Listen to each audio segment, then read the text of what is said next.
यजुवेंद्र चहल हमारे जाने माने क्रिकेटर, स्पिनर और सेलिब्रिटी, इनके अपनी पत्नी के साथ, धनश्री वर्मा के साथ काफी दिनों से अलगाव की बात चल रही थी। अब इन्होंने फाइनली कोर्ट में म्यूचुअल कंसेंट से दोनों ने अलग होने का फैसला किया है, मतलब डाइवोर्स लेने का फैसला कर लिया है और दोनों ने फैमिली कोर्ट में डाइवोर्स के लिए अप्लाई कर दिया है। दोनों के बीच आपसी समझौता आउट ऑफ द कोर्ट ही हो गया था। अब कोर्ट में डाइवोर्स लेना एक फॉर्मेलिटी रह गया था ताकि उनको एक formal decree of divorce court से मिल जाए। लेकिन अचानक से इनको बॉम्बे हाई कोर्ट क्यों जाना पड़ गया? जब सारी चीजें तय हो गई थी और डाइवोर्स का एप्लीकेशन भी लग गया था, तो आखिर बॉम्बे हाई कोर्ट क्यों पहुंच गए और बॉम्बे हाई कोर्ट ने इस संबंध में क्या कहा है? आज के इस अंक में हम इसी विषय पर चर्चा करने जा रहे हैं। वीडियो को अंत तक देखिएगा और जानिएगा कि आखिर ये लोग बॉम्बे हाई कोर्ट क्यों पहुंचे और वहां पे क्या हुआ। नमस्कार, इस अंक में आप सभी का बहुत बहुत स्वागत है। 2020 में युजवेंद्र चहल और धनश्री वर्मा की शादी हुई थी और 2 साल के बाद ही ये दोनों अलग रहने लगे थे। लेकिन मुझे एक चीज समझ में नहीं आता है कि आखिर ऐसे लोग, खास करके जो लव मैरिज करते हैं, चाहे वो सेलिब्रिटी हो या कोई और हो, ज्यादातर केस में लव मैरिज करने वाले पहले तो 2-3 साल से वो एक दूसरे को डेट करते हैं, फिर रिलेशन में आते हैं, 1-2 साल तक रिलेशन में भी रहते हैं। इतना लंबा रिलेशन, इतना लंबा जान पहचान होने के बावजूद भी शादी होते ही अलग होने का फैसला कर लिया जाता है। ये बात मुझे समझ नहीं आती कि आखिर क्या ऐसा हो जाता है शादी के बाद कि जो पिछले 4-5 साल से रिलेशन चल रहा है वो शादी के 1 साल 2 साल बाद ही अलग होने का फैसला कर लेते हैं। बहरहाल, मैं इसका एक्सपर्ट नहीं हूं और ना ही इस तरह का मुझे कोई जीवन में अनुभव है, इसलिए इस पर हम चर्चा नहीं कर सकते हैं। बात युजवेंद्र चहल और धनश्री वर्मा की है। जब 2022 से ये दोनों अलग रहने लगे और अलग रहते रहते लगभग 2-2.5 साल हो गए, उसके बाद इन्होंने परमानेंट अलग होने का मन बना लिया और पहले तो आपस में समझौते की बात करी कि आखिर जब अलग होना है तो क्या टर्म्स एंड कंडीशन होगा। ये खास करके बड़े बड़े सेलिब्रिटी या बड़े बड़े लोग, बड़े बड़े बिजनेसमैन जो भी होते हैं, ये कोर्ट में आने से पहले ही ये लोग डिसाइड कर लेते हैं और खास करके इनका म्यूचुअल डाइवोर्स जो होता है वो बड़ा साइलेंट होता है। आपने देखा होगा कि बॉलीवुड के बहुत बड़े बड़े स्टार, बड़े बड़े बिजनेसमैन, पता भी नहीं चलता है कि वे लोग कब डाइवोर्स ले लिए। सारा कुछ इन लोगों का सीक्रेट होता है और आपसी अंडरस्टैंडिंग के साथ होता है कि अलग होने में कितना देना है, कितना लेना है, किसी को कुछ पता नहीं चल पाता है। वैसे ही इन दोनों के बीच भी आपसी रजामंदी हो गई है इस बात को लेकर के कि हम लोगों को अलग होना है और क्या लेना देना है, आखिर एलिमनी क्या देना है, मेंटेनेंस क्या देना है। नॉर्मली इन लोगों में वन टाइम सेटलमेंट ही होता है। तो सेटलमेंट होने के बाद अब कोर्ट में डाइवोर्स का फॉर्मल डिक्री लेना एक फॉर्मेलिटी बन जाता है। वैसा ही हुआ, युजवेंद्र चहल ने भी अपना सारा कुछ सेटलमेंट म्यूचुअली कोर्ट के बाहर कर लिया। इसके बाद जो भी म्यूचुअल सेटलमेंट हुआ है उसके हिसाब से उन्होंने आधा पेमेंट भी अपनी धर्मपत्नी धनश्री वर्मा को कर दिया है। उसके बाद इन्होंने कोर्ट में म्यूचुअल कंसेंट से डाइवोर्स के लिए पिटीशन डाला। म्यूचुअल कंसेंट से जब भी डाइवोर्स होता है under section 13 of Hindu marriage act, तो ये 2 मोशन में कंप्लीट होता है। पहला मोशन जब आप पिटीशन डालते हैं उस समय दोनों की गवाही वगैरह होती है और आपका पहला मोशन कंप्लीट हो जाता है। इसके बाद 6 महीने की तारीख लगती है जिसको हम कूलिंग ऑफ पीरियड कहते हैं। पिटीशन के बाद 6 महीने का तारीख इसमें लग गया। ये कूलिंग ऑफ पीरियड क्या होता है वो मैं बता दूं कि कोर्ट इसलिए 6 महीने का गैप रखता है कि शायद इन दोनों में आपस में कुछ सहमति बन जाए तो एक विवाह टूटने से बच सकता है। क्या पता इस बीच में लोगों का मन बदल जाए और वे लोग जो डिसीजन लिया है अलग होने का फिर से साथ हो जाए, मतलब मामला रिकंसाइल हो जाए। और एकाध केस में ऐसा होता भी है।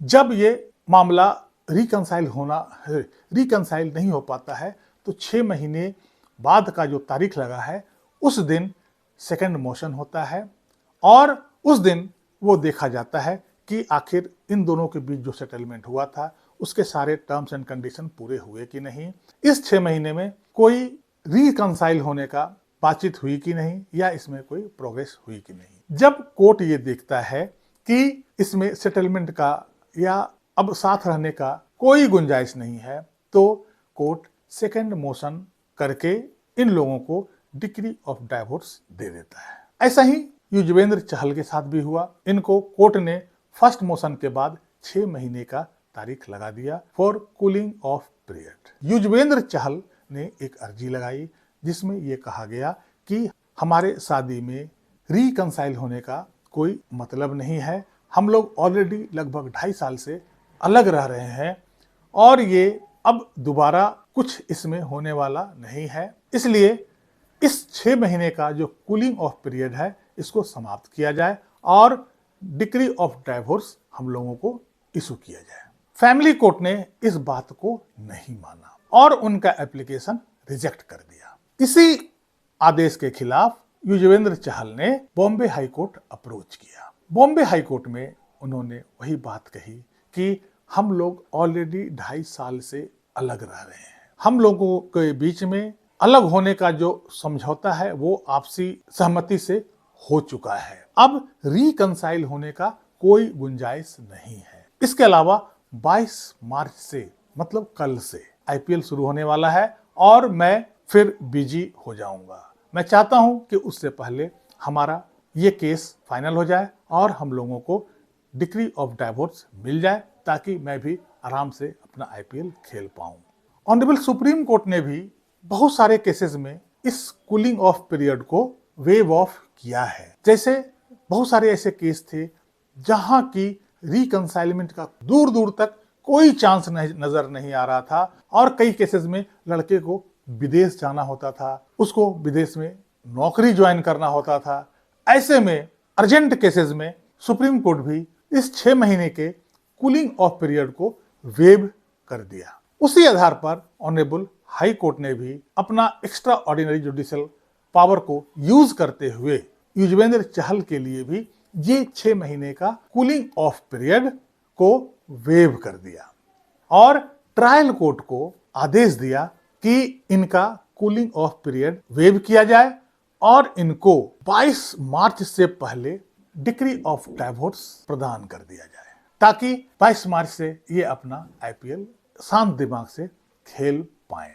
क्योंकि अब इस शादी में कोई जान नहीं रह गया है और रिकंसाइल होने का कोई मतलब नहीं है। इसमें युजवेंद्र चहल ने जो भी सेटलमेंट हुआ था उसका आधा पेमेंट धनश्री वर्मा यानी अपनी पत्नी को दे चुके हैं और आधा पेमेंट डिक्री मिलने के बाद देना था। हो सकता है कि आईपीएल में कमाएंगे तो वो पेमेंट कर देंगे, तो इसीलिए इनको हाई कोर्ट जाना पड़ा था। अब बात ये रही कि युजवेंद्र चहल ने जो आधा अमाउंट उनको दिया है, चाहे वो 2 करोड़ हो, 2.5 करोड़ हो, 4 करोड़ हो, और आधा अमाउंट उन्होंने अभी नहीं दिया है या उन्होंने कहा है कि डिक्री के बाद देंगे, मतलब 2-2.5 करोड़ रुपया जो देंगे उनको वो डिक्री मिलने के बाद देंगे।